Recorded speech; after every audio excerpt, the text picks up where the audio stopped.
श्री कृष्ण जी का जूठा प्रसाद पा लिया, जो कि हम लोग भी नहीं पा पाते जो कि हम लोग भी नहीं पा पाते हैं। बताओ, बजाओ भाई ताली, इतना सुंदर से बताया। Very good, good. Good morning बच्चों। Good morning sir. तो अभी तक हम लोगों ने मीराबाई, तुलसीदास जी को पढ़ चुके थे ना। हम लोगों के सिलेबस में रसखान जी हैं, है ना। तो रसखान जी के दो दोहे हम लोगों के सिलेबस में हैं, तो आज उनको पढ़ लिया जाए, है ना। तो रसखान, तो रसखान जी के बारे में थोड़ा सा परिचय हो जाए। रसखान जी का जन्म कहाँ हुआ था, कोई बता सकता?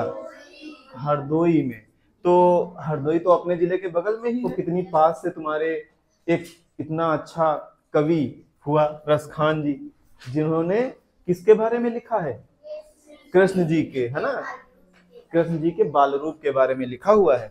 तो अपने सिलेबस में जो रसखान जी की रचना है वो लिखी जाए। चलो दोहा बोलो, लिखे हम लोग।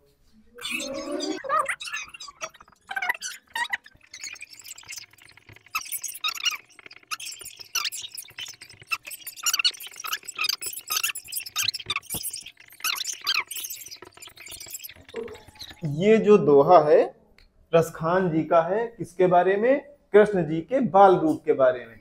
कि धूरी भरे अति शोभित श्यामजु, तैसी बनी सिर सुंदर चोटी। खेलत खात फिरै अंगना, पग पैजनी बाजती पीरी कछौटी। बा छवि को रसखान बिलोकत, वारत काम कला निज कोटी। काग के भाग बड़े सजनी, हरि हाथ सो ले गयो माखन रोटी। कितनी सुंदर लाइनें हैं ये, है ना। चलो अब इनका अर्थ समझते हैं।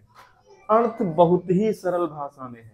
मतलब हम जो दैनिक जीवन में अपने बोलते हैं ना, गांव वाली भाषा जिसको बोलते हैं, तो अगर हम गांव वाली भाषा जान रहे हैं तो इसका अर्थ हम बहुत आसानी से जान लेंगे। जो शहर में रहते हैं ना, वो शायद इसका अर्थ ना जान पाए, क्योंकि वो गांव की भाषा ही नहीं जानते। लेकिन अगर गांव का बच्चा है तो इन शब्दों से परिचित है, तो उसको इसका अर्थ बहुत ही सरलता से आ जाएगा। तो आज शुरू किया जाए। देखो लिखा, धूरी भरे अति शोभित श्यामजु, मतलब जो हमारे श्यामजु हैं। श्यामजु मतलब जो श्री कृष्ण जी हैं, सांवले जो हैं श्री कृष्ण जी हैं, वो कैसे हैं? वो धूल से भर गए हैं। तो वो छोटे बाल रूप है उनका, तो वो खेल रहे हैं धूल में। तो पूरे शरीर में वो क्या लग गई है? उनके धूल ही धूल लग गई है। और धूल लगने पर वो कैसे हैं? अति शोभित, मतलब बहुत ही सुंदर लग रहे हैं। तो हमारे जो श्री कृष्ण जी हैं बाल रूप वाले, वो धूल में खेल रहे हैं, और खेलते खेलते उनके शरीर में पूरी धूल लग गई है। तो वो धूल से भरे हुए हैं और बहुत ही सुंदर लग रहे हैं। और तैसी बनी सिर सुंदर चोटी, बात और कि उनके सिर में बड़ी ही सुंदर सी चोटी है ना। और खेलत खात फिरै अंगना, वो क्या कर रहे हैं? वो अच्छा, श्री कृष्ण जी क्या खाते रहते हैं?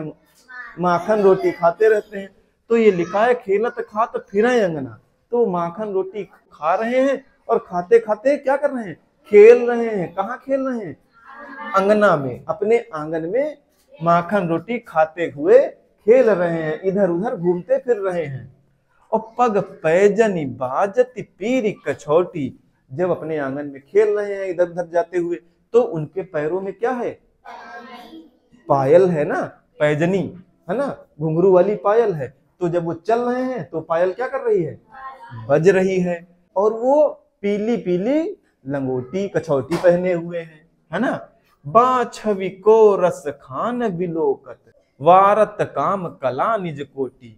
रसखान जी कह रहे हैं कि ऐसी छवि को देखने के लिए, या श्री कृष्ण जी की ऐसी सूरत पे, ऐसी छवि पे करोड़ों कामदेवों की कलाएं न्योछावर की जा सकती हैं, है ना। या वो ऐसी छवि को देखने मात्र के लिए कामदेव की करोड़ों कलाओं को निछावर कर देना चाह रहे हैं। ये जो बाल रूप वाले कृष्ण की ये जो छवि है, वो इतनी सुंदर छवि है। रसखान जी कह रहे हैं कि वो छवि इतनी सुंदर है कि उस छवि पर, उस चित्र पर कामदेव की करोड़ों कलाएं भी बेकार हैं, है ना। काग के भाग बड़े सजनी, हरि हाथ से ले गयो माखन रोटी। देखो कितनी सुंदर लाइन लिखी है कि काग माने कौवा ना, काग के भाग बड़े सजनी। रसखान जी कह रहे हैं कि जो ये कौवा है इसके भाग कितने बड़े हैं, ये कितना भाग्यवान है। अच्छा, कौवा भाग्यवान क्यों है? क्योंकि वो उसने क्या किया है, हरि हाथ से ले गयो माखन रोटी। जो कौवा है उसने हरि मतलब कृष्ण जी के हाथों से जो उनका जूठा माखन रोटी था उसको वो ले लिया है। एक प्रकार से उसने भगवान के हाथों का प्रसाद पा लिया है। और यहाँ हम लोग मंदिरों में जाते फिरते हैं, प्रसाद चढ़ाते हैं और फिर कहते हैं कि हमको वापस रिटर्न कर दो। पत्थर से हम लोग प्रसाद पाने की इच्छा रखते हैं, और कौवा तो साक्षात भगवान से उनका जूठा खाना या प्रसाद पा गया है। तो कितनी बड़ी बात हो गई ना। इसीलिए रसखान जी कह रहे हैं कि काग के भाग बड़े सजनी, हरि हाथ से ले गयो माखन रोटी। कि जो कौवा है उसके भाग्य कितना बड़ा है, वो कितना भाग्यशाली है, उसने स्वयं भगवान के हाथों का प्रसाद पा लिया है। ठीक ना। तो बताओ बच्चों, ये जो हमने दोहा पढ़ाया ये समझ में आया? तो सरल है कि कठिन? तो कोई आएगा इसका अर्थ बताने? आ जाओ, वेरी गुड, आ जाओ। पहले बताओ, ये दोहा याद है? ये चारों लाइनें? Yes sir. तो सुना दो, नहीं याद होगा तो हम बताएंगे तुमको, सुना दो। धूरी भरे अति शोभित श्यामजू, तैसी बनी सिर सुंदर चोटी, खेलत खात फिरय अंगना, पग पैजनी बाजत पीर कछोटी।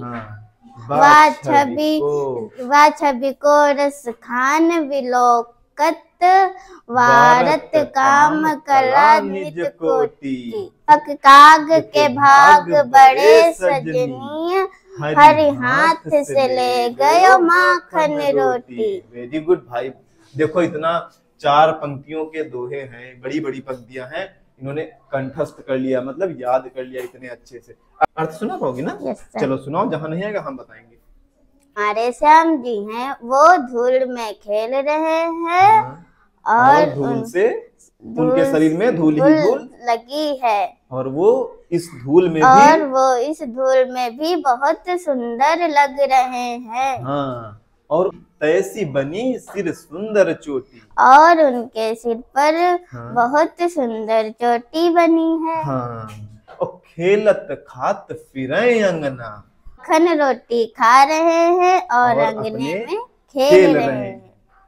पग पैजनी बाजती पीरी कछोटी, और जब वो अपने अंगने में खेल रहे हैं तो उनके पैरों में पायल है जो कि और वो बज रही है। और उन्होंने क्या कर रखा है? पीरी कछोटी।